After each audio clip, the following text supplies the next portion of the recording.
Jesus performed lots of miracles in nature, so that's the one we're looking at today in this series called Where's My Miracle? And hasn't nature taken a turn for the wild and unexpected in our world? Even in my little piece of the world where I live, nature has turned upside down over the last few years with extremes. Extreme drought, extreme cold, extreme heat, large hail falling from the sky, flash floods. Nature can be scary when we observe the storms in the forecast and the weather alerts we receive on our phones and the scary images we observe in the news when whole towns are wiped out by acts of nature. Those living in the middle of those threats need miracles of hope and of a rescue.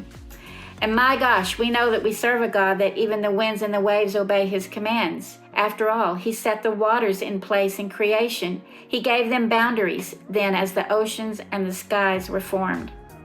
I can't even recall the number of times we've been in the path of a tornado or a wild thunderstorm with dangerous lightning and flash floods nearby, torrential downpours laced with hail. We've prayed and we've been spared the worst. But there have been times when hail has damaged, we've had to hide in the bathtub or make preparations for high wind, all due to nature's fury. Earthquakes happen across the world that destroy buildings. Tsunamis take under hundreds. Where is their miracle? When I was a child, I recall a family in our church being swept away in a flood, and one of the girls hung to a tree in a raging river and survived. She got her personal miracle of life. Let's move on to the miracle of rain we pray for as we depend on the heavens to pour the right amount in the due season so we can have flowers and grass and crops. And yet, just recently here, we've lost so much due to extreme temperatures. And yet we know that Jesus speaks to the wind and says, "Be still." God speaks to waters that can drown and parts them for his people. We know Jesus shows up in boats with scared people and he sleeps in the storms. So let's look at this story. Maybe you know it. Jesus and those following him as disciples got into a boat and a furious storm came up on the lake, so that the waves were in the boat, but Jesus was asleep. The guys woke up Jesus and asked him to save them, stating, "We're going to drown." Jesus called them out on their lack of faith and asked them why they were so afraid. He rebuked the winds and waves and it was completely calm. And of course the guys were amazed at the power of a man who could tell the winds and waves to obey.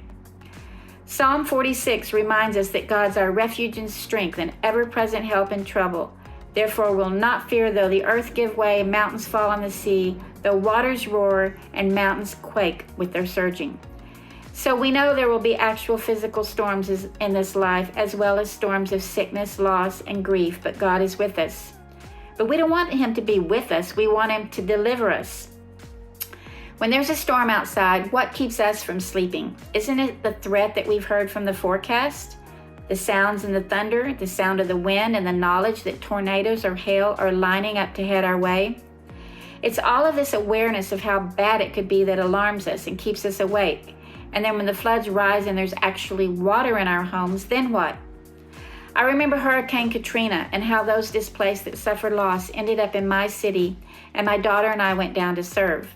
One woman only wanted clean underwear, and we had already planned a night with our family in a downtown hotel, which ended up being right across from the convention center where the people were staying.